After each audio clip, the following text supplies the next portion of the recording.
సమూయేలు రెండవ గ్రంథం సమూయేలు రెండవ గ్రంథం 7వ అధ్యాయం 29వ వచనాన్ని చదివి ధ్యానం చేద్దాం. దయచేసి నీ దాసుడైన నా కుటుంబము నిత్యము నీ సన్నిధిలో ఉన్నట్లుగా దాన్ని ఆశీర్వదించుము. యెహోవా నా ప్రభువా, నీవు సెలవిచ్చి ఉన్నావు, నీ ఆశీర్వాదము నుండి నా కుటుంబము నిత్యము ఆశీర్వదించబడునుగాక. నా వైపు చూస్తూ దేవుని వాక్యాన్ని వినండి. దేవునికి స్తోత్రం.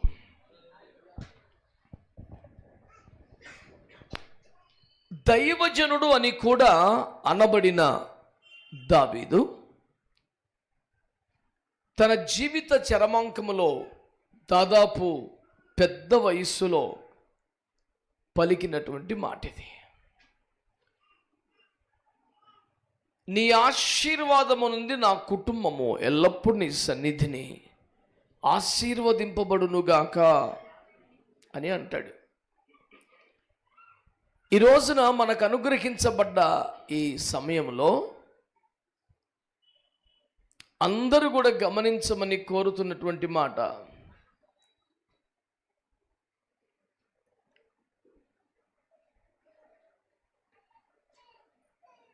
ఓ కుటుంబం మీదకి దేవుని ఆశీర్వాదం రావాలంటే ఎలా ఉండాలి, ఏం చేయాలి, ఏ కుటుంబం ఆశీర్వదింపబడుతుంది అనే ఒక క్రమాన్ని పరిశుద్ధ గ్రంథమైన బైబిల్లో మనం చూడాలి. దావీదు అంటున్నాడు, నిత్యము నీ సన్నిధిని ఉండునట్లు నువ్వు నా కుటుంబాన్ని ఆశీర్వదించావు, చాలయ్యా, ఇంతకన్నా నాకేం కావాలి అన్నాడు. మీరందరూ అర్థం చేసుకోవలసిన, నమ్మాల్సిన ఒక ప్రాముఖ్యమైన మాట ఏంటంటే, నిత్యము దేవుని సన్నిధిలో ఏ కుటుంబం ఉంటుందో ఆ కుటుంబానికి అదే చాలా గొప్ప ఆశీర్వాదం. అక్కడ రాసిన మాట, నిత్యము నీ సన్నిధిని ఉండునట్లు నువ్వు నా కుటుంబాన్ని ఆశీర్వదించావు. నాకు కాస్త కేజీ బంగారం ఇచ్చావనో, ఒక 100 ఎకరం ఇచ్చావనో, 4 అపార్ట్మెంట్స్ ఇచ్చావనో, ఖరీదైన కార్లు ఇచ్చావనో చెప్పలేదు. అయ్యా, నీ సన్నిధిలో ఉండే కుటుంబంగా నా కుటుంబాన్ని చేసావయ్యా, ఇంతకన్నా నాకేం కావాలి అని దేవుణ్ణి అతడు కృతజ్ఞతాస్తుతులు చెల్లిస్తున్నాడు. ఏదైనా ఒక ఆశీర్వాదము వస్తుంది అనే ఆశతో, ఏదైనా ఒక ఆశీర్వాదము వస్తుంది అనే ఆశతో దేవుని సన్నిధికి వస్తున్న వారంతా అర్థం చేసుకోవలసిన ఒక మాట, ఆయన సన్నిధిలో ఉండడమే ఒక ఆశీర్వాదం.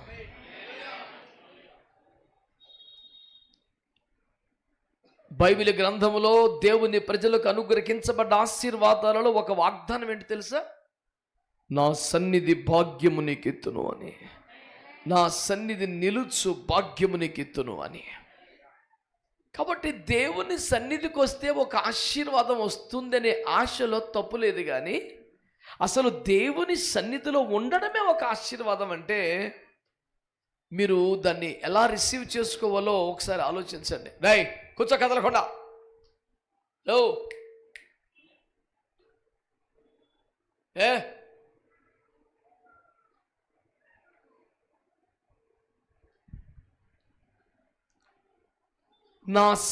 నీ సన్నిధిని నా కుటుంబం నిత్యము ఉండునట్లుగా ఆశీర్వదించావు, నాకేం కావాలి? మీరు ఆలోచించండి, నిత్యము దేవుని సన్నిధిలో ఉండడం సాధ్యమా? ఆదివారం ఒక్క పూట వస్తున్న భక్తులు శుక్రవారం ప్రార్థన కనపడరే? ఆదివారం మందిరం కలకల్లాడద్ది, ఉపవాస ప్రార్థన అంటే వెలవెలబోతుంది. ఇక సంపూర్ణాతి ప్రార్థన అంటే చెప్పనక్కర్లేదు. తీరుబాటుగా రావడం, పాటలన్నీ అయిపోయి సగం ప్రసంగం అయిపోయిన తర్వాత రాత్రి 12 గంటలకు కొంపలు మునిగిపోయినట్లుగా వెళ్ళిపోవడం. మీకేముంటాయి, అలా మాట్లాడతారో, శుభ్రంగా పొద్దున్న లేచి పడుకుంటారు, మేము డ్యూటీకి వెళ్ళాలి. ఇలాగ తిని పడుకునే వాళ్ళమా మేము అని చాలా ఆవేశంగా మాట్లాడే మహా గొప్ప భక్తులు భూమి మీద ఉన్నారు. నేను అడుగుతున్నది, నెలకు ఒక్క రాత్రి దేవుని సన్నిధిలో గడపలేకపోతే దేవుడు ఏమనుకోవాలి? ఇప్పుడు అనవసరంగా వీడికి ఉద్యోగం ఇచ్చాను అనుకోవాలా? అలా అలా అనిపించేలా చెయ్యి. ఇవ్వాలి కాస్తే రేపుడికైనా ఏసు రక్తం ఏం చెయ్యం. ఇక నానోడు తనడం ఎందుకు? సౌలును రాజుగా ఏర్పాటు చేసినందుకు దేవుడు బాధపడ్డాడంట. అనవసరంగా ఎందుకు పెట్టాను రాజు? కానీ నీకు ఏదైనా ఒక ఆశీర్వాదం ఇస్తే, నీకు ఏదైనా ఒక దీవెన ఇస్తే నిన్ను బట్టి దేవుడు సంతోషపడాలా, బాధపడాలా?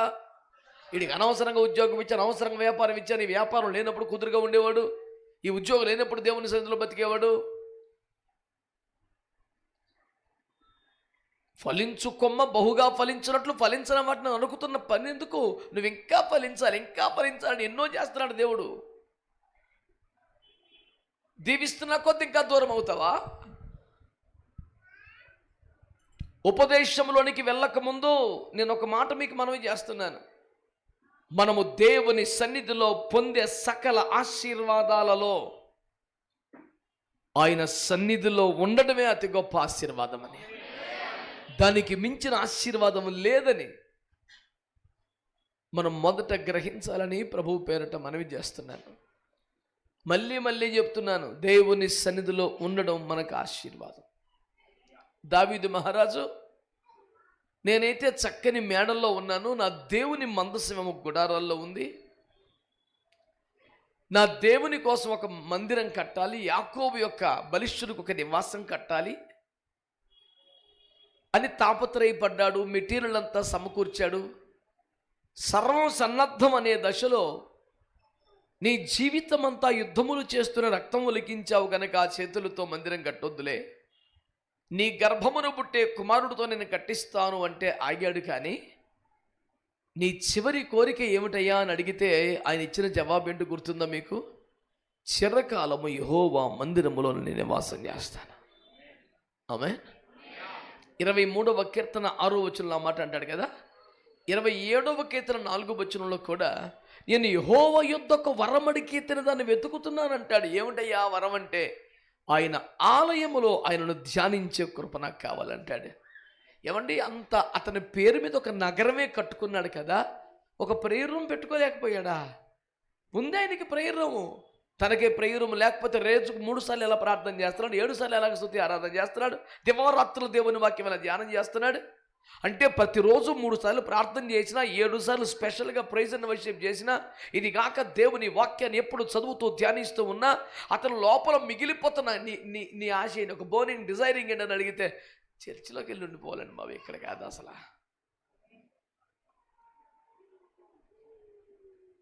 నా తండ్రి ఇంటిని గురించిన ఆసక్తి నన్ను భక్షించేస్తుంది అంటాడు. తినేస్తున్నాడు తలక. ఎప్పుడు బుర్ర తినేసేది ఎవడన్నా ఉంటే ఒక కోరిక, దాని పేరు ఏంటంటే ఇక్కడ కాదు మందిరానికి పద, ఇక్కడ కాదు మందిరానికి పద. ఇదే ఇదే ఇదే కుటుంబ ఆశీర్వాద కూడికలో కుటుంబానికి వచ్చే అతిపెద్ద ఆశీర్వాదము దేవుని సన్నిధిలో బ్రతకడమే. దేవుని సన్నిధిలో ఉండటం, దేవుని సన్నిధిలో కాలము గడపటము, దేవుని సన్నిధిలో మన జీవితాన్ని వెళ్ళబుచ్చడం, మందిరములోనే నివసించి అంతగా మందిరాన్ని ఫ్రీక్వెంట్గా మనము దర్శిస్తూ ఉండడం అనేది ఎంత గొప్ప ఆశీర్వాదం అంటే, సన్నిధి అనేది ఎంత ఆశీర్వాదం అంటే, ఆదికాండము 4:12 కయ్యూను ఏడుస్తాడు. ఏమని? అయ్యో నా దోష శిక్ష నేను భరించలేనంత గొప్పది. ఏంటది? క్యాన్సరా, ఎయిడ్సా, ఏంట జబ్బు?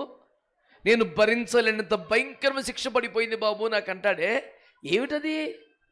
నీ సన్నిధికి రాకుండా నన్ను వెళ్ళగొట్టేసావంటాడా. అంటే సన్నిధికి రాకపోవటం అనేది ఒక మనిషి జీవితంలో భరించలేనంత భయంకరమైన శిక్ష. వీలుండి కూడా రావటం లేదా?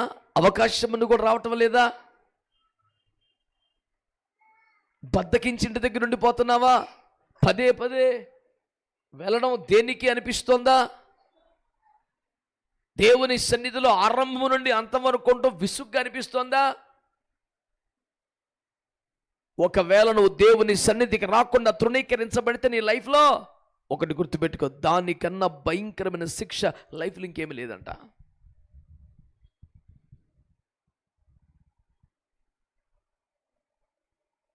కనుక జీవితంలో భరించలేని భయంకరమైన శిక్ష దేవుని సన్నిధిని కోల్పోవడం. జీవితంలో అతిపెద్ద ఆశీర్వాదం దేవుని సన్నిధిలో ఉండగలగటం. దేవునికి స్తోత్రం కలుగునగా. ఒక భయంకరమైన పాపాన్ని దావీదు చేశాడు. యెహోవా దృష్టికి దుష్కార్యముగా ఉన్నది. రోషము కలిగిన దైవజనుడు నాతాను, ఆ దుర్మార్గుడవు నీవే అంటూ తీవ్రంగా విరుచుకుపడి హెచ్చరిక చేశాడు. సింహాసనం దిగి కిరీటం పక్కన పెట్టి సాష్టాంగపడి కన్నీరు గార్చి పశ్చాత్తాపంతో ప్రార్థన చేసినటువంటి దావీదు పరుపు కొట్టుకుపోయేంత తీవ్ర పశ్చాత్తాపంతో ప్రలాపిస్తూ క్షమాపణ వేడుకుంటూ హిమము కంటే తెల్లగా కడుగు బాబు అని కన్నీరు మున్నీరైపోతున్న దశలో అతను అడిగినటువంటి ఒక ఏడుపులో ఒక మాట తెలుసా?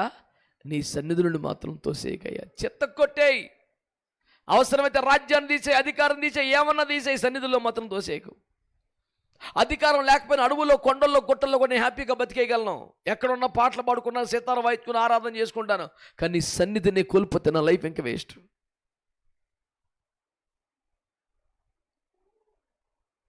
గమనించారా మాటను మీరు? నువ్వు ఏ పనిష్మెంట్ వేసినా, నేను యోగ్యుని, నేను తప్పు చేశాను, పొరపాటు, నాకు తగలాల్సిందే, కానీ నీ సన్నిధుల నుంచి మాత్రం తోసేయక. ఎందుకంటే దానికంటే భయంకర శిక్ష ఇంకేమీ లేదు.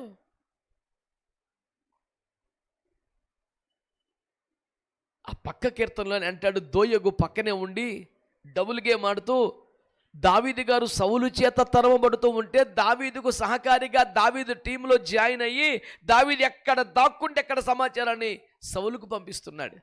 ఈ కొండలు, గుట్టలు, రహస్య మాటు స్థలములు ఏమి సౌలుకు తెలియదు కదా, ఎలా తెలిసిపోతుందబ్బా, సర్వ సైన్యంతో వచ్చేస్తున్నాడని చెప్పేసి దావీదు ప్రార్థన చేస్తే దేవుడు బయలుపరిచాడు, నీ పక్కన ఆడేరా మొత్తం చెప్తున్నాడని.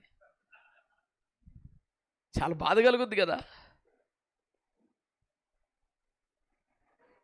అప్పుడు దావీదు ఆ సందర్భాన్ని కూడా పాట రాశాడు.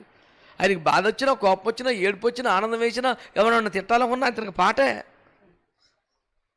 ఈ పాటలో అతను వాడిని భాష తెలుసా? నిన్ను పట్టుకుని నీకు కూడా అరుణ పెళ్ళగించదు గాక, నీళ్ళు వేరొకరికి ఇచ్చును గాక. ఇది పాట, ఇది ఇప్పుడు రా. అలాంటి పాట ఎక్కడ విన్నాము మనం? నీళ్ళు వేరొకటి తీసుకొని, నీ ఉద్యోగం వేరొకటి తీసుకుని నువ్వు నాశనం అయిపోదు కాక. ఇది ఒక పాట అండి. ఆయనకి మామూలుగా తిడతాం రాదు, ఇంకొన్ని పొగుడుతున్నాడు. ఏదైనా ఆనందం వేసినా పాటే, కోపం వచ్చిన పాటే. చంటి పిల్లాడికి ఆనందం వేసినా, అమ్మను చూడాలనిపించినా, ఆకలి వేసినా, చికాకు వేసినా, ఎవరు చూస్తే భయం వేసినా, అన్ని స్పందనలు కన్నీరే. ఏడుపు ఒకటే ఆడి స్పందన. దావీదు గారికి ఏ స్పందన అయినా పాటే. ఎవడు ఇర్మియా బయలుదేరాడు.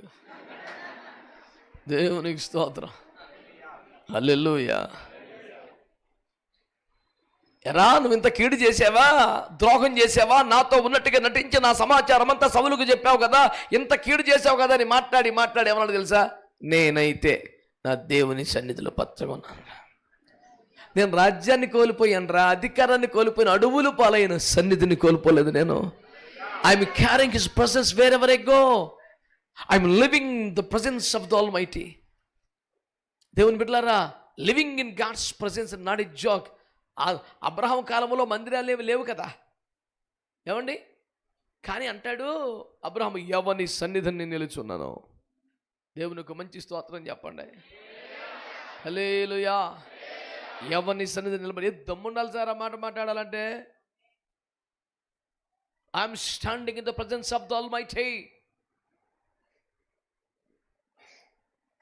మనము దేవుని సన్నిధిలో ఉంటే, కాలము గడిపితే, ప్రార్థనలు చేస్తే, ఆరాధన చేస్తే, భక్తిలో ఎదుగుతూ ఉంటే, కాలము గడుపుతూ ఉంటే మన మీదకి దిగి వచ్చే దేవుని అభిషేకం, దేవుని ప్రభావం, దేవుని మహిమ మనము ఎక్కడికైనా పోతే దేవుడు వీళ్ళతో ఉన్నాడు అని ఎదుటివాడికి అర్థమయ్యేంతగా దైవ సన్నిధిని మనం మోసుకెళ్ళగలుగుతాం.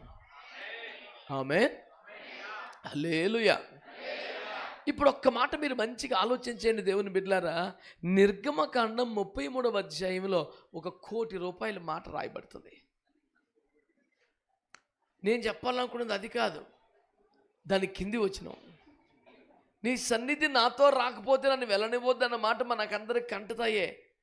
ఎందుకంత ఏడ్చాడో దాని కింది వచనంలో ఉంటుంది 15లో. ఏమని? దాని చేతనే కదా మేము ఈ లోకము నుండి వేరుపరచబడేది అంటాడు. Wow, what is statement! నీ సన్నిధి మాతో రాకపోతే ఒక్కడికి కూడా మమ్మల్ని ముందుకు వెళ్ళనివద్దయ్యా, బయటికి వెళ్ళనివద్దని గోల పెడతాడు. సరే అని దేవుడు అంటాడు. అప్పుడు అంటాడు, అయ్యా నీ సన్నిధి వస్తేనే కదా మేము ఇన్ని కోట్ల మంది జనం ఇన్ని దేశాల నుంచి ఇజ్రాయేలు ప్రత్యేకించబడ్డవాడు. ఇది ఏంటి ప్రత్యేకత? మేము బాగా అందంగా ఉంటామా? మాకు బలం ఎక్కువ ఉందా? మాకు డబ్బు ఎక్కువ ఉందా? మాకు ఏముంది? మాకున్న ఒకే ఒక ప్రత్యేకత, నీ సన్నిధి మాతో కూడా వస్తుంది. అంటే లోకంలోంచి మనల్ని ప్రత్యేకపరిచేది ఏంటి? లోకంలోంచి మనం వేరుపరిచేది ఏంటి? మన ప్రసంగ సామర్థ్యం, మన తలాంతులా, వాడబడే తీరా, మనకున్న వెండి బంగారాల ఖరీదైన బట్టల ఏంటి sir special? The one and only speciality with us is the presence of the Almighty that we are carrying wherever we go. ఎక్కడికి వెళ్ళినా మనము మోసుకొని పోగలుగుతున్న ఒక దేవుని సన్నిధి ఉందా? దానికి మించిన ప్రత్యేకత ఇంకేం లేదు భూమి మీద. మొత్తం సారాంశాన్ని ఒక ముక్కలో చెప్పాలంటే, మనము దేవుని సన్నిధిలో ఎక్కువగా గడుపుతూ ఉంటే, మనము దేవుని సాన్నిధ్యములు ఎక్కువగా గడుపుతుంటే, మనం ఎక్కడికి వెళ్ళినా మనతో పాటుగా ఆ దేవుని సన్నిధి వస్తుంది. హల్లెలూయా. 40 పగళ్ళు 40 రాత్రులు మోషే సీనాయి కొండ మీద దేవునితో గడిపినప్పుడు అతను దిగి వస్తే అతనితో పాటు దేవుని మహిమ దిగి రాలేదా? అది అందరు గుర్తుపట్టారా లేదా? కాబట్టి మనము దేవుని సన్నిధిలో బ్రతుకుట కన్నా ఆశీర్వాదం ఏది లేదో. ఈ దేవుని సన్నిధిలో కాలము గడుపుతున్న కొలది మనము ఎక్కడికి వెళితే అక్కడికి మనతో పాటే దేవుని సన్నిధి వచ్చేస్తుంది. దానికన్నా ప్రత్యేకించబడ్డ జీవితం ఇంకేది కూడా లేదు. దేవునికి స్తోత్రం చెప్పండి. హల్లెలూయా. సరే బిడ్డలారా, ఒక కుటుంబం మీదకి దేవుని ఆశీర్వాదం రావాలంటే ఎలా వస్తుంది? కొన్ని సంగతులను నేను మీకు జ్ఞాపకం చేస్తాను. దేవుని సన్నిధిలో ఉండడమే ఆశీర్వాదమని, ఆ సన్నిధిలో గడిపిన కొద్దీ మనం ఎక్కడికి పోతే అక్కడికి దేవుని సన్నిధిని మోసుకొని పోతామని, అదే ప్రత్యేకించబడ్డ జీవితం అని చెప్పుకున్నాం. ఇక 2వ దశలోకి వెళుతున్నాం. ఇంకా అక్కడే ఉండకండి, నాతో పాటు వచ్చేసేయండి. దేవునికి స్తోత్రం. ఒక కుటుంబం మీదకి దేవుని ఆశీర్వాదం ఎట్లా వస్తుంది అనేది మొదటగా నేను మీకు జ్ఞాపకం చేస్తాను. ఒకటి, ఆ కుటుంబము దేవుని చేత కట్టబడాలి. అనండి అనండి అనండి అనండి. ఎవడికి నచ్చితే ఆడు వెళ్ళిపోయి వాళ్ళిద్దరూ పెళ్లి చేసుకొని, మేము ఈ రోజు కుటుంబం అంటే నీకు ఆధార్ కార్డు వచ్చింది, రేషన్ కార్డు వచ్చింది, కానీ గాంట్స్ అప్రూవల్ రాదు.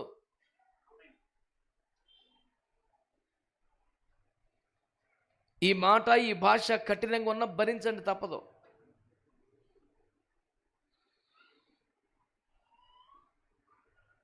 దేవుని చేత, వాక్యంలో ఉంది, ప్రతి కుటుంబమును ఎవని చేత కట్టబడుచున్నదో ఆ దేవుడు, ఆ తండ్రిని మాట్లాడుతుంది బైబిల్. పౌలు గారు చాలా సిద్ధాంతీకరణ చేస్తున్నాడు. ప్రతి కుటుంబము పరలోకమును తండ్రి చేతనే కట్టబడుచున్నది అని మాట్లాడాడు. కనుక దేవుడు కట్టిన కుటుంబం అనండి, పర్లేదు అనండి.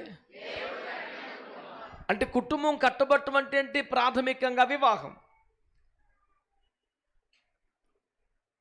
అంటే వివాహము దైవికంగా జరగాలి. నా మాటలు వింటున్నారా? వివాహము దైవికంగా జరగాలి. వివాహము దైవికంగా జరగాలి. మరల చెప్తున్నాను, ఈ మాటలు సీరియస్గా తీసుకోండి. కులాన్ని బట్టో, ఉద్యోగాన్ని బట్టో, కట్నాన్ని బట్టో, ఆస్తిని బట్టో, పనికి మళ్ళీ పాపిష్టి ప్రేమలను బట్టో వివాహము జరుగుట దైవిక క్రమము కాదు. మళ్ళీ చెప్తున్నాను, కులాన్ని బట్టో, మతాన్ని బట్టో, చదువుని బట్టో, కట్నాన్ని బట్టో, ఆశలను బట్టో, పనికి మళ్ళీ పాపిష్టి ప్రేమలను బట్టో వివాహాలు జరగటం దైవికమైన క్రమం కాదు కదా.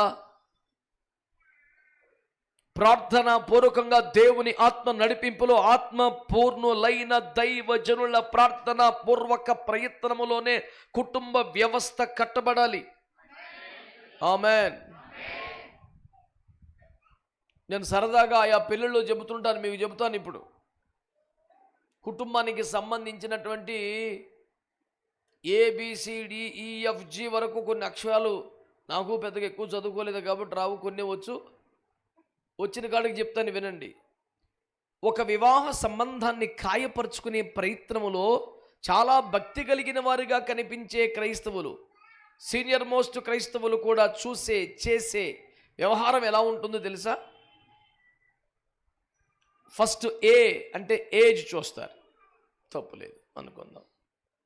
ఏజ్ చూస్తారు, అమ్మాయి ఏజ్ ఎంత, అబ్బాయి ఏజ్ ఎంత, అబ్బాయి అలాగైతే వద్దండి బాబు అని ఏజ్ అది అయిపోయింది. పోనీ next B stands for beauty. అమ్మాయి అందంగా ఉండాలి, వీడు ఎలా ఉన్నా పర్వాలేదు, దేవునికి స్తోత్రం. అందానికి అపరిమితమైన ప్రాధాన్యత అండి. చాలామంది చూడగానే కాస్త మంచిగా ఉండాలి, చూడగానే కాస్త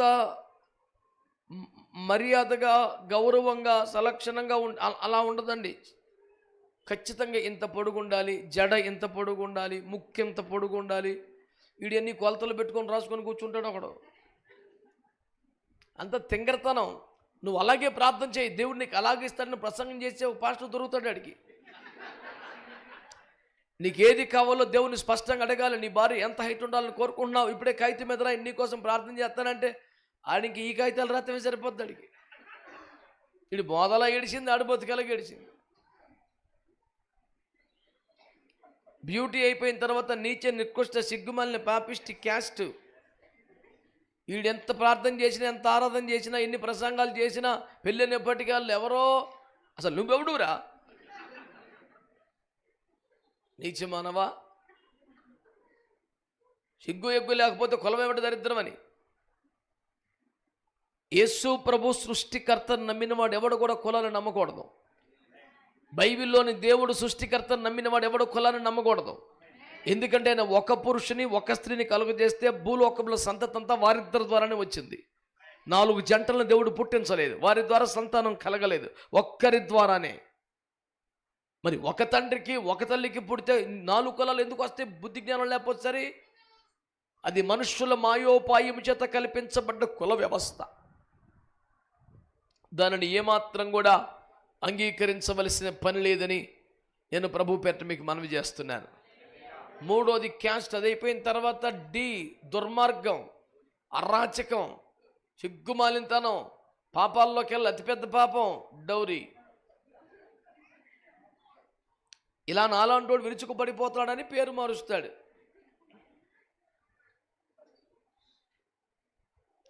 ఓకే, మా కట్నం ఏమవుతుందండి, మీ అమ్మాయికి మీరు ఏమిచ్చుకుంటారు, ఇచ్చుకోండి.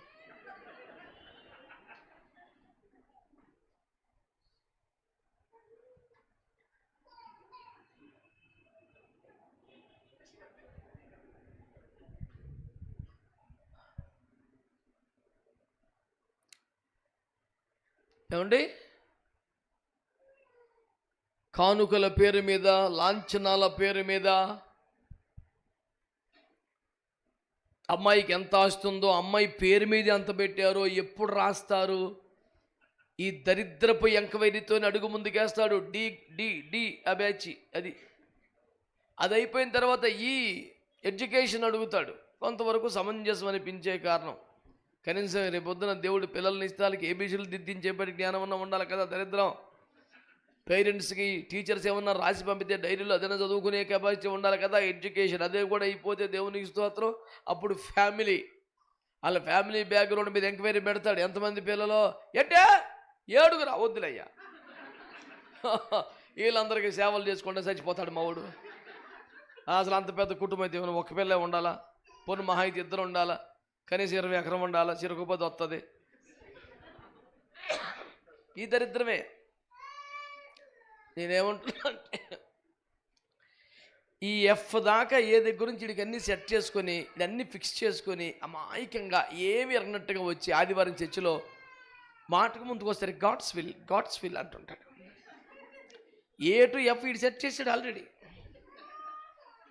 ప్రభు చిత్తమైంది మనది ఏం కాదండి, దేవుని చిత్తం అండి. ప్రార్థన చేయండి అయ్యగారు. మరి మీ ప్రార్థనేనండి, ఆయన ప్రార్థనేనా ఏడి సెట్టింగు? దైవికముగా ప్రతి కుటుంబము కట్టబడాలి. దేవునికి స్తోత్రం కలుగునగాక. హల్లెలూయా. ఫస్ట్ భర్త అనేవాడు ఎలా ఉంటాడికి పెళ్లి చేయాలో 2 ముక్కలు చెప్పి అప్పుడు భార్య దగ్గరకు వద్దాం. దేవుడు ఆదామును తయారు చేసిన తర్వాత ఏదెను తోటలో పెట్టాడు. పెట్టి ఏమన్నాడు? తోటను కాయము, తోటను సేద్యపరచుమన్నాడు. ఆ అప్పగించిన 2 పనులు నమ్మకంగా చేస్తున్న దశలో దేవుడు అతనికి తోడును భార్యని ఇచ్చాడు. మళ్ళీ చెప్తున్నాను, ఎవడైనా యవనస్తుడు వివాహ వయసుకు వస్తే వాడికి వివాహం చెయ్యాలి అంటే వాడికి బాధ్యత తెలియట్లేదే కానీ పెళ్లి చేసేద్దామండి అని, ఎన్నాళ్ళు పోషిస్తామండి, పెళ్లి చేసేస్తే ఆడు బాధపడతాడండి అని, ఇలాంటి అడ్డగోలు దిక్కుమాలిన పనికిమాలిన కారణాలతో ఒక పిల్ల గొంతుకు బాకండి. తల్లిదండ్రులు ఎవరు అంటలేదు అంటలేదు, మరి పర్లేదు ఇంకా అడిగి బాధ్యత ఉంటలేదండి. ఇక చెప్పి సిగిపోతాను. పెళ్లి చేస్తే బాధ్యత వస్తుంది. పెళ్లి చేస్తే బాధ్యత వస్తుందా? నీ బాధ్యత తీరిపోద్దని ప్లానా?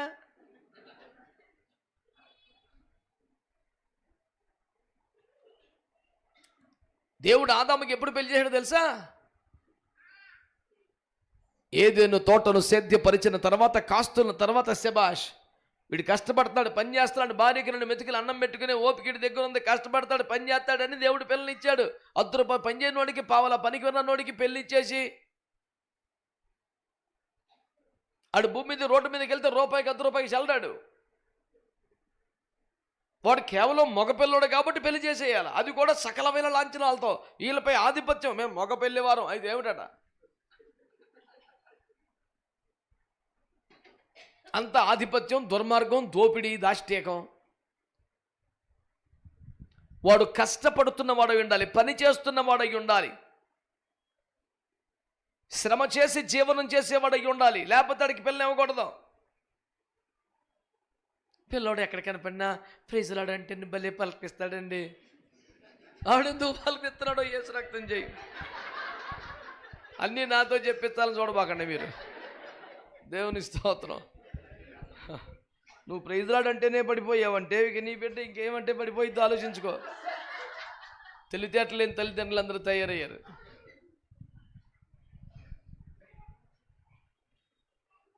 ఇంకొక అడుగు ముందుకేసి, వివాహము చేసుకొనక ముందు ఒక వ్యక్తి దేవుని తోటలో పనిచేస్తున్నవాడు అయి ఉండాలి.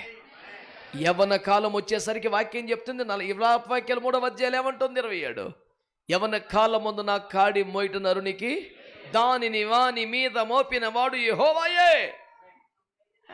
నేను ఒక సంఘంలో మంచి చలాగ్గా చురుగ్గా మంచి హుషారుగా తిరుగుతున్న కుర్రని గాకేసి, నానా దేవుని కాడి మోస్తున్నావా అంటే, that is not my calling uncle అన్నాడు. వాక్యం ఏమనుందండి? ప్రయాసపడి భారం మోసుకున్న సమస్త జనులారా, నేను సాత్వికును దీన మనసు గలవాడిని కనుక మీ మీద నా కాడి ఎత్తుకుని నా యొద్ద. ఎవరు మోయాలి కాడి? ప్రయాసపడి భారము మోసుకునే సమస్త జనులు కాడి మోయాలని వాక్యం చెప్తుంది. మరి సపరేట్గా నీ కాలింగ్ ఏంట్రా? యవ్వన కాలం వచ్చేసరికి ఆడపిల్లకైనా మగపిల్లడికైనా యవ్వనంలో ప్రవేశించేసరికి భుజాల మీద దేవుని కాడి పడిపోతుంది. దేవుడు పెడుతున్నాడు. యవన ప్రాయంలో ప్రవేశించే వాడికి బలవర్ధకమైన ఆహారం పెట్టడం, వాడిని స్పెషల్ ట్రీట్మెంట్ ఇవ్వటం, మనశ్శాంతికి సాగిపోయి బాల్యంలో 100 రకాల పనికిమాలిన బోధలు చేసి వాళ్ళ మనసులు పాడు చేసి ప్రశాంతంగా ఆడుకోనివ్వకుండా పొరపాటు చేసి వాళ్ళు లేనిపోయిన ఆలోచనలు రేకెత్తించే పనికిమాలిన పేరెంటింగ్ తప్ప వాళ్ళకి ఏం అవసరం? ఆ బోధ అంత అవసరం వాళ్ళకప్పుడు. అది ఇంటి కొడితే 11 సంవత్సరాలు 12 సంవత్సరాలు కూర్చోబెట్టుకుని ప్రతి వాడు క్లాస్ బెక్కడమే. నువ్వు ఎలా ఉండకూడదు, నువ్వు అట్టి వెళ్ళకూడదు, నువ్వు ఎలా చూడకూడదు, నువ్వు ఎలాగ వెళ్ళకూడదు, నువ్వు ఎలా ఉండకూడదు. మరి నేను ఏం చేయాలి? అది ఒక్కటి మెట్టుగా చెప్పరు. డూస్ అండ్ డోంట్స్లో అన్ని డోంట్సే, డూస్ లేవు. అసలు ఎవరికైనా సలహా ఇచ్చే అధికారం, హక్కు, శక్తి, ఆధిపత్యం వచ్చేద్ది ఆ రోజున.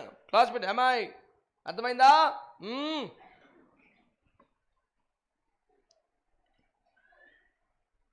వాళ్ళ మానసిక పరిణతి మీద ఒక బలమైన దెబ్బ కూడా ఎత్తారు దుర్మార్గులందరూ కలిసి. ఎడ్యుకేట్ చేయండి కానీ అణిచివేయకండి. ఒక కాడపిల్ల కూడా ఆమె ఏం చెప్పలేదు, వాళ్ళు తెలివి ఎంత బాగుందో చూసుకోండి. ఏంటి ఇట్లా తయారైపోయారు ఏంద్రా? అసలు భూమి మీద ఎవడు చెప్పైనా వీళ్ళని ఆమె అనాలిగా కనీసం ఎంత బాగా తెలివితేటలు చూసుకోండి. కనుక మీరు గమనించండి, దేవుని సన్నిధిలో ఈ మాటలను నేర్చుకోండి మంచిగా. మీకు ₹1,00,00,000 మాట ఒకటి చెప్తాను. బైబిల్ ఏదైనా ఒక విషయం మాట్లాడితే ఆ విషయం మనం ఖచ్చితంగా మాట్లాడాలి. బైబిల్ ఏదైనా ఒక విషయం మాట్లాడకుండా సైలెంట్ అయిపోతే మనం కూడా సైలెంట్ అయిపోవాలి. బైబిల్ సైలెంట్ అయిపోతే నువ్వు సెలర్ అయిపోతున్నావు ఎందుకురా? మానవ జీవితానికి కావలసిన ప్రతి విషయాన్ని బైబిల్ మాట్లాడిందా లేదా? మాట్లాడరు ఇప్పుడు. మరి కొన్ని విషయాలు బైబిల్ సైలెంట్గా ఉందని నేను సెలర్ అయిపోమనా? మరి ఎందుకో ఈ విషయంలో బైబిల్ మౌనంగా ఉన్నది కానీ నేను మాట్లాడదు నోర్మోజాయి. ఎందుకని అంత ఎక్స్ట్రా? బైబిలే మాట్లాడలేదు కొన్ని విషయాలు, నువ్వెందుకు మాట్లాడాలా?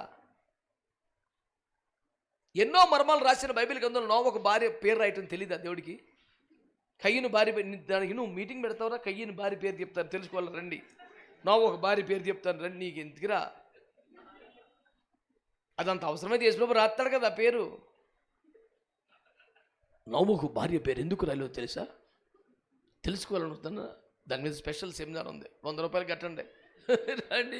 ఈడి టార్గెట్ ఈడిది, account number QR code batch ఈడు. ఇంటికిరా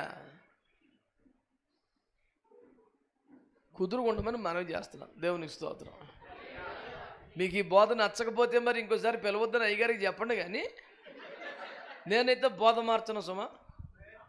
దేవునికి స్తోత్రం. దేవుని తోటలో పనిచేసేవాడు అయి ఉండాలి. యవ్వన కాలం వచ్చేసరికి పనికి మళ్ళీ మాటలు చెప్పడం కాదు. నాన్న నీకు యవ్వనం వచ్చేసి ఇంకా చిన్నపిల్లలు కాదు, నువ్వు దేవుని కాడి మొయ్యాలి, దేవుని సువార్త చేయాలి, మందిరంలో పరిచర్య చేయాలి. పరిశుద్ధ స్థలం యొక్క పరిచర్య, మందిరం యొక్క పరిచర్య, పరిశుద్ధుల యొక్క పరిచర్య, ఇన్ని రకాలు ఉన్నాయి బైబిల్లో. నేర్చుకోరాని ఎంకరేజ్ చేసి పరిచర్యకి పంపడం మానేసి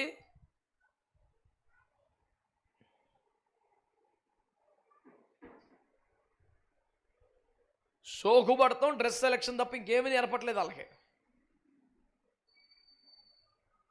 ప్రతి చోట తెలివి తక్కువతనమే, డ్రెస్లో మాత్రం సూపర్ సెలక్షన్. పాప డ్రెస్ బాగుందండి, ఎక్కడ కొన్నారండి? అదే సెలెక్ట్ చేసుకుంటుందండి, మేము కొన్నది అదే. అవుదని సెలక్షన్ చాలా బాగుంటుందండి. ఇంకెలా రోజు పొగేసేస్తుంటే ఆ పిల్లకి రేపొద్దున అన్నీ ఆ పిల్ల సెలెక్ట్ చేసుకుంటుంది. ఇది జాగ్రత్త కూర్చొని మూల ఎడుతుంది తప్ప ఏముండదు. బలమంతా పోయాక ఏడుతువేక.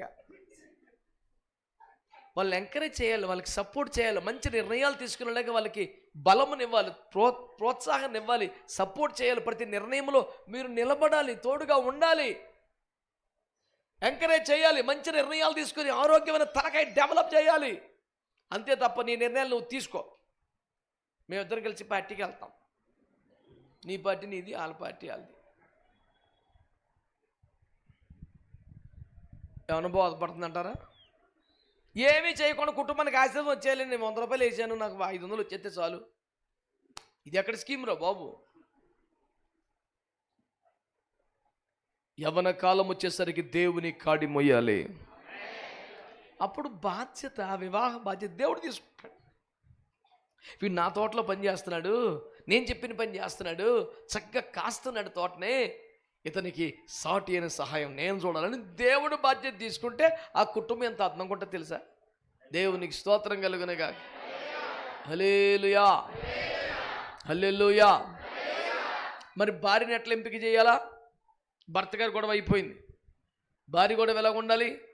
అబ్రహాము గారు ఎలియాజర్ని పిలిచి ఏం చెప్పారు? నాన్న, ఈ కనానీయులు, ఈ దుర్మార్గుల దగ్గర ఎవరు సెర్చ్ చేయగలరా బాబు? వద్దు, దూరమైన అక్కడికి వెళ్ళు, వాళ్ళు మన వాళ్ళు అయి ఉండాలి. అంటే కులమా, ఇద్దరమా, అందరినీ వదులుకొని కూడా వచ్చినాడు అబ్రాం.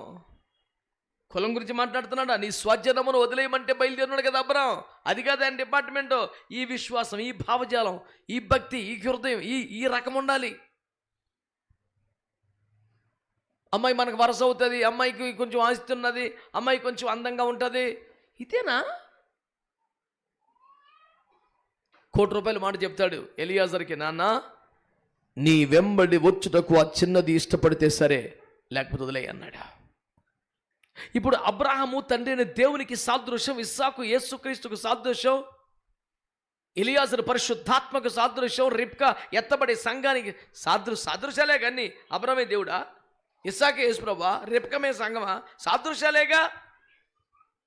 మరి ఎలియాజరు పరిశుద్ధాత్మకు సాదృశ్యం అయితే అబ్రాం గారు ఏం చెప్తారు? నిన్ను వెంబడించడానికి ఇష్టపడితే నా అమ్మాయిని తీసుకురా, లేకపోతే వదిలేయ్. అంటే పరిశుద్ధాత్మ అనుభవం కలిగిన బిడ్డలై ఉండాలి. స్తోత్రం. ఒకళ్ళు అన్నారా? కేవలం అమ్మాయి పేరుతనే మేము పేరుతనే చిరాకు వచ్చేస్తుంది నాకు. పరిశుద్ధాత్మ దేవుని వెంబడించే అనుభవం కలిగి ఉండాలి. మామరదలో అని 14 ఏళ్ళు ఊడికిని చేసి పెళ్లి చేసుకొని నాన్న తిప్పలు పడి 20 సంవత్సరాలు పేడకాలు తీసి నాన్న సావులు చేసి తీసుకొస్తే ఆ పిల్ల వత్త బాబా నువ్వు నాకు ఇష్టం, నువ్వంటే నాకు ఇష్టం, ప్యాను అమ్మ నాన్న వదిలేస్తాను అన్నీ వదిలేస్తారు కానీ విగ్రహాన్ని వదలంది. దారిలో చచ్చిపోయింది. అవునా కాదా? మా మరదలండి మా నాన్న వెళ్ళమన్నాడు, మా అమ్మ ప్రార్థన చేసి పంపించింది నన్ను. నేను అడ్డగోలుగా వచ్చినోని కాదు, శరీరాశులతో బయలుదేరినని కాదు. మా నాన్నగారు చెప్పారు, అమ్మగారు ప్రార్థన చేసి పంపారు. చాలా దైవికంగా ప్రార్థనాపూర్వకంగా వచ్చాను. అమ్మో ఎంత దైవికం కదా! 20 సంవత్సరాలకు ₹10 ప్రార్థన చేశాడు మనిషి. అంతా దైవికమే. ప్రతి రాత్రి ప్రార్థన చేసేవాడా? పొరపాటున చేయలేదు పెద్ద మనిషి. అంతా దైవికమే.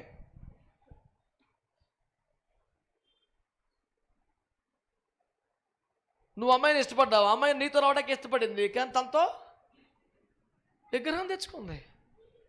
పోతే పోయావు కానీ నా గృహదేవతలు ఎందుకు దొంగలించావు అన్నాడు. తెచ్చి నేను విగ్రహం తీసుకెళ్ళటం అంటే ఎవడు దొంగలు చచ్చిపోవాలన్నాడు. అంతే. యేసు ప్రభు ఆమెను అన్నాడు. ఆయన ఆమెనన్న దేవుడు కదా. ఎతికాడు, కొంపలంటూ పోతాయని చెప్పేసి ఆ బ్యాగ్ మీద కూర్చుండిపోయింది. నాన్నగారు నేను లేవనని ఏమనుకోకండి, మీరు అర్థం చేసుకున్నాంటే సరే బిడ్డ, నేనేదో ఈడేమన్నా తేడా చేశాను వచ్చాను తప్ప నువ్వంటే నాకు పేనమే బాబు అని చెప్పేసి వెళ్ళిపోయాడు తండ్రి గారు. వెళ్ళిపోయిన తర్వాత అమ్మయ్య నాన్నగారి నుండి తప్పించుకున్నాడు అనుకుంది, కానీ దేవుడి దగ్గర తప్పించుకుంటుందా? దారిలోనే కనీసం అత్తారింటి చేరల దారిలో చచ్చిపోయింది. అమ్మాయి మన ఇంటికి వచ్చేటప్పుడు కట్నం తీసుకురావాలా, డబ్బులు తీసుకురావాలా, భూమి తీసుకురావాలా, దేవుని తీసుకురావాలా? ఏం పట్టుకు రావాలండి? పనికి మాలి తెలివితేటలో సుఖమేది పేనానికి?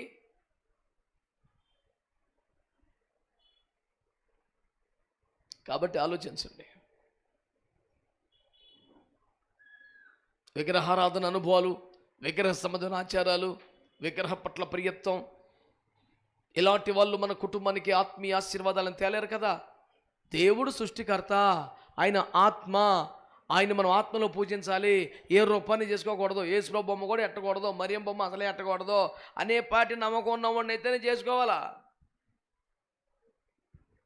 నాకు చాలా మరియం తెలిసి ఏమిటండి, యేసుబాబు పుట్ట నాకు లేకపోతే నిద్రట్టదండి. జోబులో యేసుబాబు క్యాలెండర్ బొమ్మ ఎడితేనే గుండె సరిగ్గా కొట్టుకుంటుంది. ఈ రకం ఎలా పనిచేస్తాడు మనకి? దేవునికి స్తోత్రం. హల్లెలూయా. నా భాష అర్థమవుతుందంటారా? క్రైస్తవ కుటుంబం ఎలా కట్టబడితేనే కుటుంబం, ఎట్టబడితే కాదండి. అలాగూ కట్టబడితే దేవుడు వారికి సంతానాన్ని బహుమానంగా స్వాస్థ్యంగా ఇస్తాడు.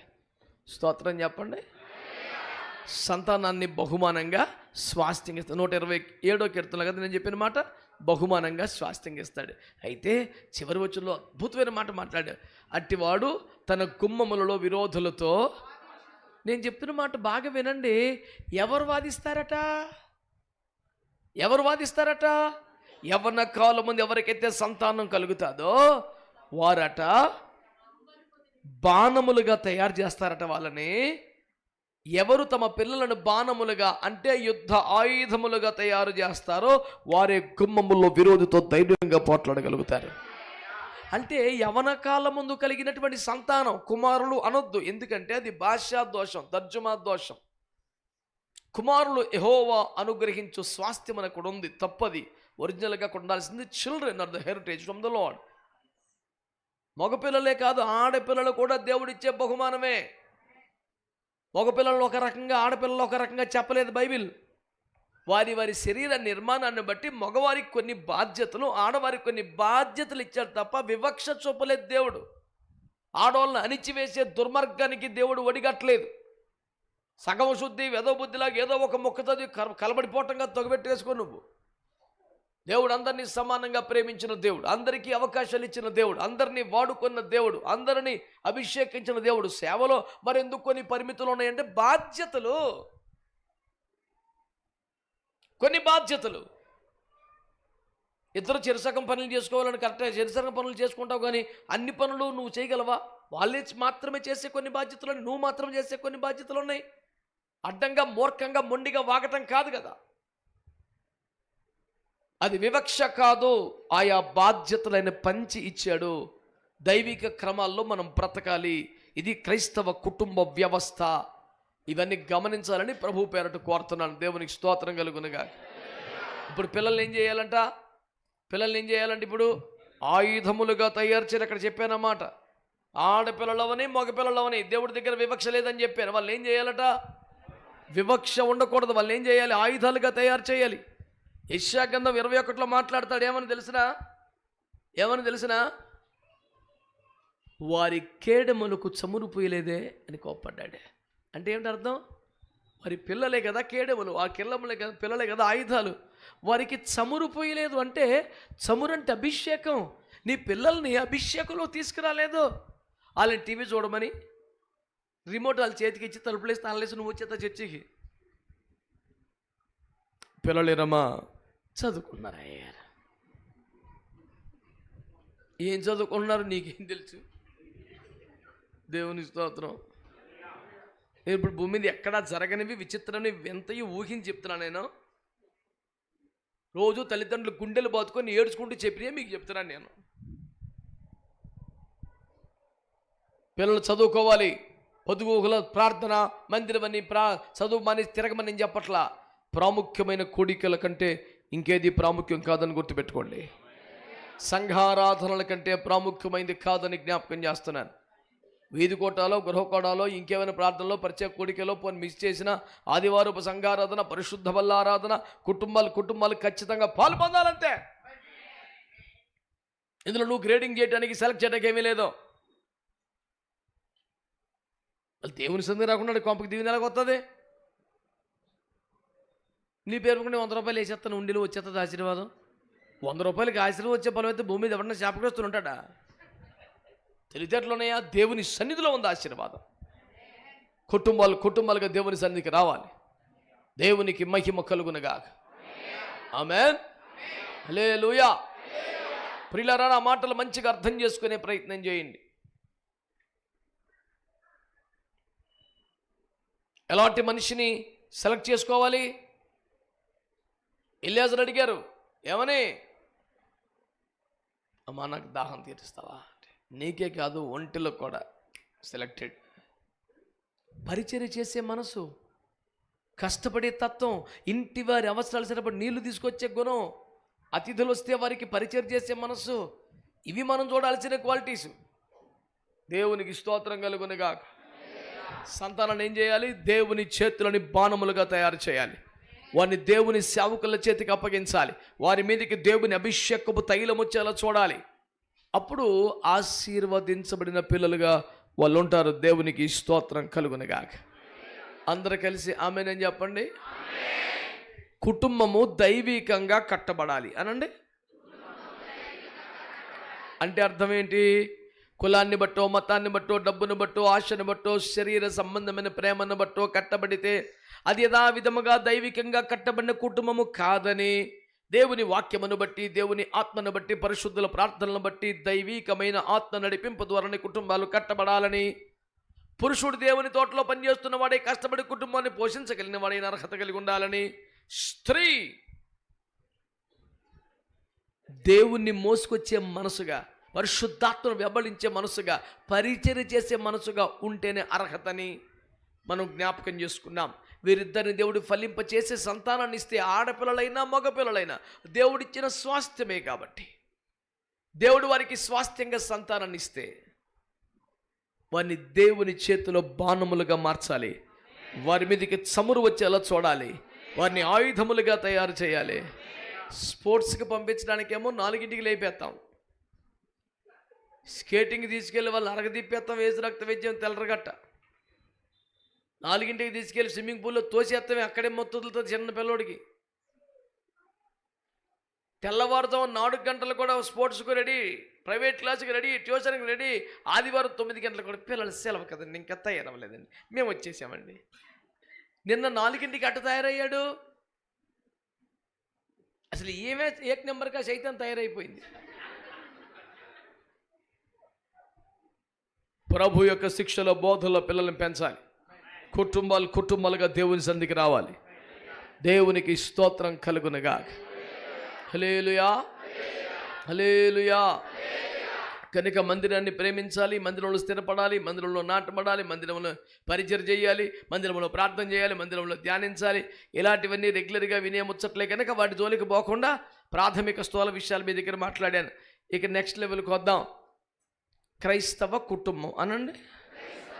ఇప్పుడు దాకా మనం చెప్పుకున్నాం కదా ఎలా ఉండాలో, ఎలా కట్టబడాలో. రెండవది ఆధ్యాత్మిక కుటుంబం అనండి. సాధారణంగా మనం ఏమంటామంటే ఆత్మీయ కుటుంబం అంటాం. అది సులభమైన పదం కానీ కరెక్ట్ పదం కాదు. ఆధ్యాత్మిక, ఆత్మీయం అంటే స్పిరిచువల్ కాదు. ఆత్మీయం అంటే ప్రియమైన, దగ్గరైన, నెలవైన, సన్నిహితమైన అని అర్థం. ఆత్మీయ అంటే. ఆధ్యాత్మిక అంటే స్పిరిచువల్.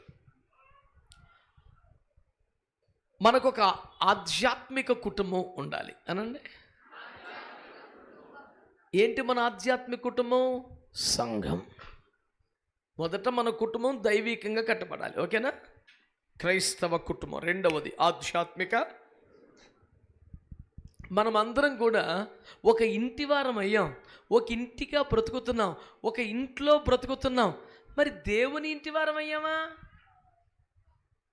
ఎఫెసీ పత్రిక 2:19 మాట అంటాడు, మనం ఇప్పుడు దేవుని ఇంటి వారమై ఉన్నాము. ఆమేనండి. మనం ఏమయ్యా ఉన్నామట? దేవుని ఇంటి వారమై ఉన్నాం. ఈ మాటను మంచిగా తీసుకోవాలి మీరు. ఎందుకు ఈ మాట ఇంత నొక్కి వక్కానిస్తున్నానంటే చాలామంది ఏదైనా ఒక దేవుని సంఘానికి చెందిన వారిగా ఉండరు. వారానికి ఒక సంఘానికి వెళ్తుంటారు. వాళ్ళకి ఏం పేరు పెట్టాను తెలుసా? నేను తీర్థయాత్ర భక్తులను పెట్టాను. వాళ్ళు ఈ గుడి అయిపోయి ఆ గుడి ఆగు మొత్తం అన్ని గుళ్ళు తిరుగుతారు. వీళ్ళు కూడా హైదరాబాద్లో సగం గుళ్ళు కవర్ చేసి ఉంటారు. ఇప్పటికి అన్ని చర్చలు తెలిసి అడిగి తిరిగాడు. ఎక్కడ అవకాశం ఇస్తే అక్కడ ఉంటాడు, ఎక్కడ మైక్ ఇస్తే అక్కడ ఉంటాడు, ఎక్కడికి పెత్తనం ఇస్తే అక్కడ ఉంటాడు, ఆడికి ఏదైనా పోస్ట్ ఇస్తే ఉంటాడు. చెప్పాను కదండి, లోతు బాబు సరైన పోస్టు దొరికితే సుధమ్మలో సెటిల్ అయిపోయాడు. అక్కడ అసలు నచ్చలేదంట ఆయనకి. దుర్మార్గుల కామ వికార చేష్టల గురించి నీతి గల తన మనసు నొప్పించుకుంటూ బ్రతికాడంట. మరంత బాధపడిపోతే వచ్చేయచ్చు కదరా. రాడు. ఎందుకంటే అక్కడ జడ్జి అందరికి తీర్పులు తీరుతున్నాడు.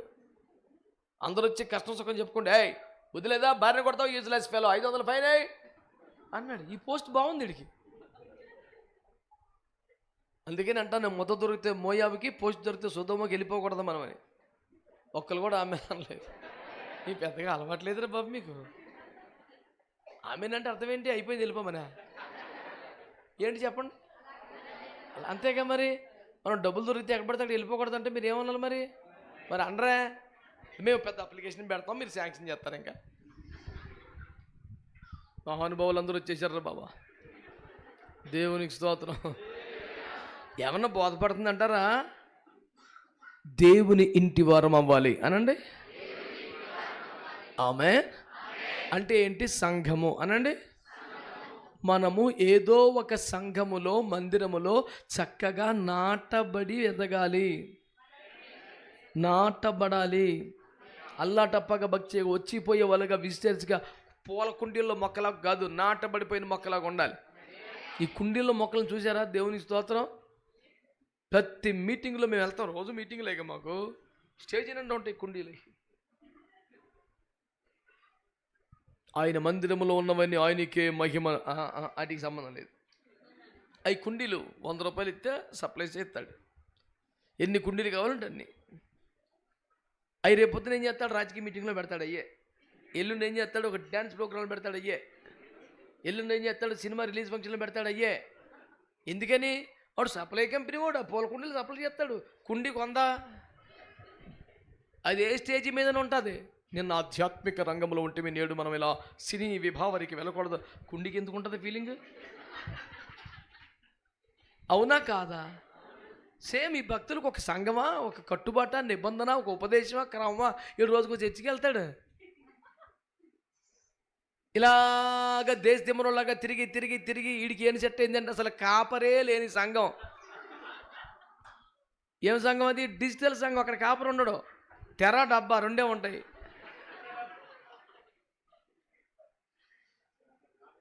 ఎప్పుడైనా పర్లేదు, ఎప్పుడు వచ్చినా పర్లేదు, ఎప్పుడు పోయినా పర్లేదు, ఏం చేసినా పర్లేదు.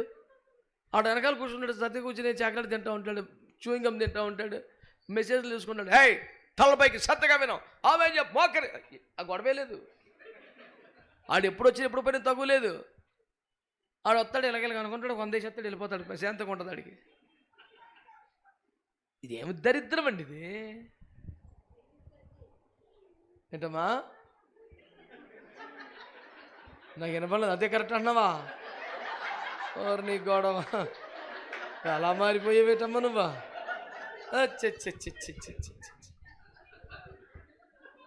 తెర సంఘాలు నచ్చేసినాయి అంట.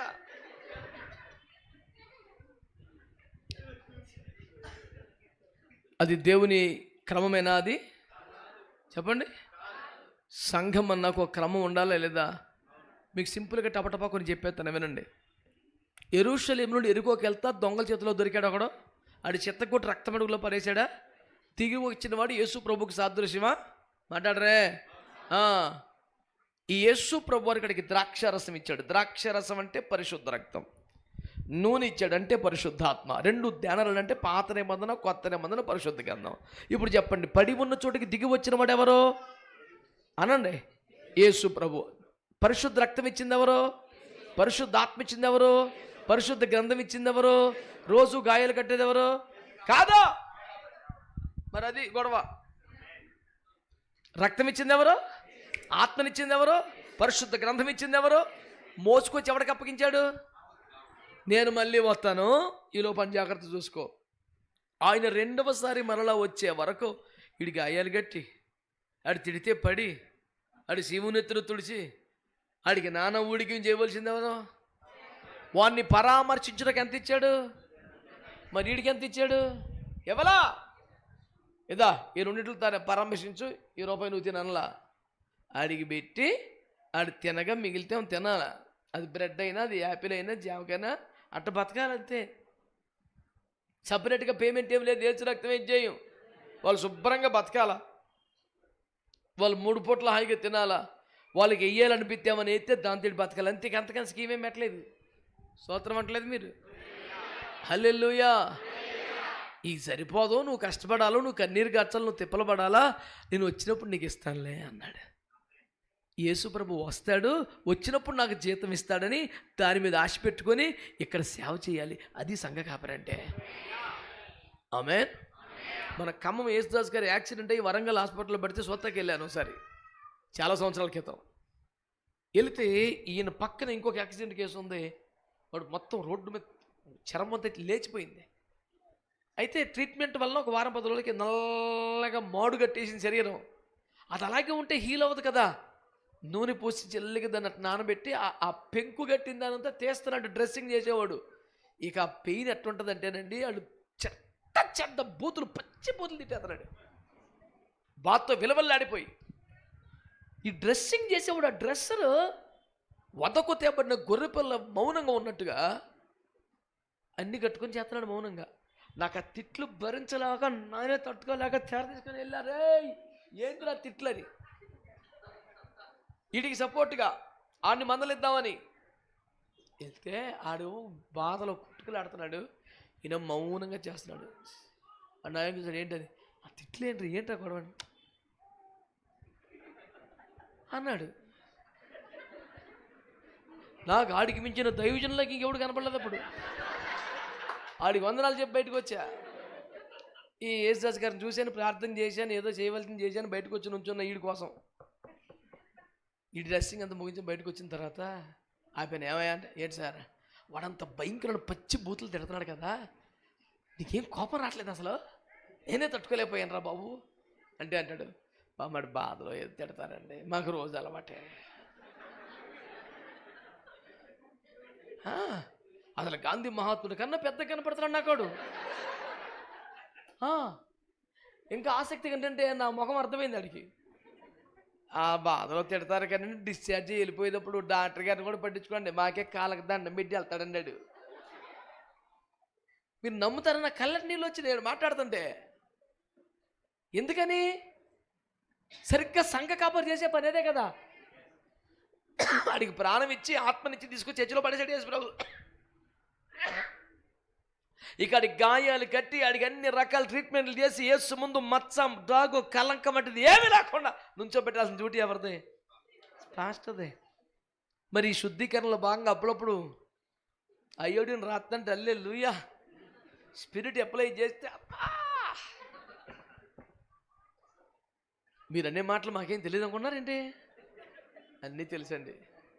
మేము వెళ్ళిపోగానే ఏం మాట్లాడుతున్నారో, సహోదరులు ఇంటికి వస్తే ఏం మాట్లాడుతున్నారో, మా ఎదురుగుండా ఏమంటున్నారు, మేము లేనప్పుడు ఎందుకు తెలియదురా? అన్నీ తెలుస్తాయి. చాటును చెప్పింది మిద్దెల మీద చాటిస్తారా? యేసుప్రభు చెప్పలేదా? అది ఆగదు. మా ఇంట్లో ఒకటి ఉండేవాడు అమాయకుడు, ఏదన్నా చెప్తే అమ్మా నీకు చెప్పాను ఎవరికి చెప్పొద్దని అందరికి చెప్పేవాడు. నీకు చెప్తున్నాను ఎవరికి చెప్పొద్దని ఇదే మాట అందరికి చెప్తాడు. అంత అమాయకంగా ఉండదు కానీ జరుగుద్ది, అలా వెళ్ళిపోద్ది బయటకు, అది ఆగదు. వాడు నన్ను తిడుతున్నాడని, నన్ను గురించి అమర్యాదగా మాట్లాడాడని తెలుసు కూడా సిగ్గేమీ లేనట్టుగా ఇంటికి వెళ్ళి వాడిని దర్శించి ప్రార్థన చేసి వస్తాం. విశ్వాసులు సంఘ కాపురుల గురించి ఏం మాట్లాడతారు ఏమీ తెలియదండి సంఘ కాపురులకి. అయినా దేవుడు నాకు అప్పగించిన బాధ్యత. ఈ సిగ్గు, ఈ నింద, ఈ అవమానం పడితే కానీ రేపొద్దున ఏమైనా బహుమానం ఎత్తాడని ఆశ మీద బతుకుతుంటే ప్రతి సన్నాయి చూడతా నేను మాట పడతాం ఎందుకు, మళ్ళీ ఏదైనా పని చేసుకుని పోతున్నట్టు పని చేసుకోలేమా, 10 రూపాయలు తెచ్చుకోలేమా? ఏదన్నా పని చేసుకుంటే జీతం వస్తుంది, ఆయన అప్పగించిన పని చేస్తే బహుమానం ఇస్తాడని ఆశ కదా. దేవునికి స్తోత్రం కలుగునగా. ఇవన్నీ పడేది చేసేది ఎవడో? సంఘ కాపరి అనండి, అనండి. సింపుల్గా చెప్తాను, మన ఇంట్లో ఎవరన్నా ప్రసవించారనుకోండి, ఫస్ట్ ఎవరిని ప్రార్థన చేస్తారా? ఇంకా ప్రసవం జరగకపోయినా పిల్ల ఇబ్బంది పడుతుందంటే పాస్టర్ గారికి ఫోన్లు వచ్చేస్తాయి, అయ్యా అమ్మాయి చాలా అంటే సరే ప్రార్థన చేద్దాం అంటే వాళ్ళకి సాటిస్ఫాక్షన్ ఉండదు, వెళ్ళిపోవాలి హాస్పిటల్కి. అడిగి హాస్పిటల్కి వెళ్ళి మనం ఏం చేస్తాం? ఆ చుట్టుపక్కల రానిస్తారా? హాస్పిటల్ ఎదురుకుండా చెట్టు కింద నుంచోవటమేగా. అయినా పాస్టర్ గారు వచ్చారండి మా కోసం హాస్పిటల్కి, ఒక సంతోషం. ఈయన ఇదే ప్రార్థన సంఘంలో బలిపెట్టిన దగ్గర ప్రార్థన చేస్తే ఇంకా బేపచ్చంగా ఉంటుంది, కానీ నాకు నచ్చదు. పాస్టర్ గారు రావాలా? లేకపోతే బాబుని తీసుకొచ్చారండి, తండ్రి ఆగా అయ్యగారు వెళ్తాను ఫస్ట్ ఉండు. దైవజనుడు ఫస్ట్ ప్రార్థన చేయాలన్నది ఒక సంతోషం. అంటే ఫస్ట్ తండ్రి కన్నా తల్లి కన్నా ఇంకా పిల్ల కళ్ళు తెరవలేదు, ఇంకా పిల్లకి చూపించలేదు, అమ్మమ్మ నాన్న చూపించలేదు, తాతయ్య చూపించలేదు, ఫస్ట్ ఎవరో? ఫస్ట్ ప్రార్థన ఎవరు చేయాలా? మరి దైవజనుడు ఉడ్చెట్లు ఏమవుతాడు, ఏ సుబ్బాయి ఏదో కొనుక్కెళ్తాడు, ఫస్ట్ సుబ్బాయి 7 దేశ రక్తం వేజ్జేయం, అప్పుడు నుండి 7 దేశ రక్తం వేజ్జేయం, కూటం స్టార్ట్ అయింది, హల్లెలూయా. ఉయ్యాలేసింది ఎవరో? పేరు పెట్టింది ఎవరో? పుట్టింటికి తీసింది ఎవడో? అక్షరాభ్యాసం ఎవడో? స్కూల్కి వెళ్ళి రోజున ప్రార్థన ఎవడో? పై స్కూల్కి వెళ్తే ఎవడో? పరీక్షలప్పుడు ఎవడో? ఉద్యోగాల పరీక్షలు ఎవడో? ఉద్యోగం వచ్చాక ఎవడో? పెళ్లి చేశాక ఎవడో? మళ్ళీ ఆడికి పిల్లలైతే ఎవడో? ఇదంతా అబద్ధమా? చెప్పండి, ఇదంతా అబద్ధమా?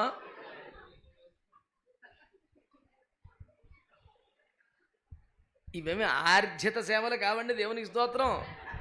ఆయన అప్పగించాడని గ్యారెంటీకి జీతం ఇస్తాడు, బహుమానం ఇస్తాడని. ఒక్కొక్క సంఘ కాపరి కావాలి కదా. ఐగుప్తుల నుంచి బయటికి రావాలంటే మోషే కావాలి కదా. దేవునికి ధూప దీప నైవేద్యాలు అంటే అహరోను కావాలి కదా. గాయాలు కట్టాలంటే పూటకొల్లబడి కావాలి కదా. దేవునికి స్తోత్రం కలుగునగా. సంఘ కాపరి కావాలా అక్కర్లేదా? 2 అంజూరపు చెట్లు ఉన్నాయి బైబిల్లో, ఒకటి త్రోవ పక్కన, ఒకటి తోటలో. అనండి, రెండిటికి ఆకులు తప్ప ఫలాలు లేవు. రెండిటి దగ్గర యేసు ప్రభువు వచ్చాడు, 2 సార్లు ఆఖరిగానే వచ్చాడు. రెండిటి దగ్గర ఫలం లేదు. ఒకదాన్ని చెప్పిస్తే సాయంత్రానికి ఎండిపోయింది, మరొకటి 4 సంవత్సరాలు బతికే ఉంది. తేడా ఏంటి? ఇది అంజూరమే, దీని దగ్గర ఫలం లేదు. నువ్వు అనాలని నేను ఆగిపోయి అలిసిపోయి కాదు, అలా చూస్తాం కాదు, నేను ఆగటం ఎందుకు మీరు చెప్పాలని కదా.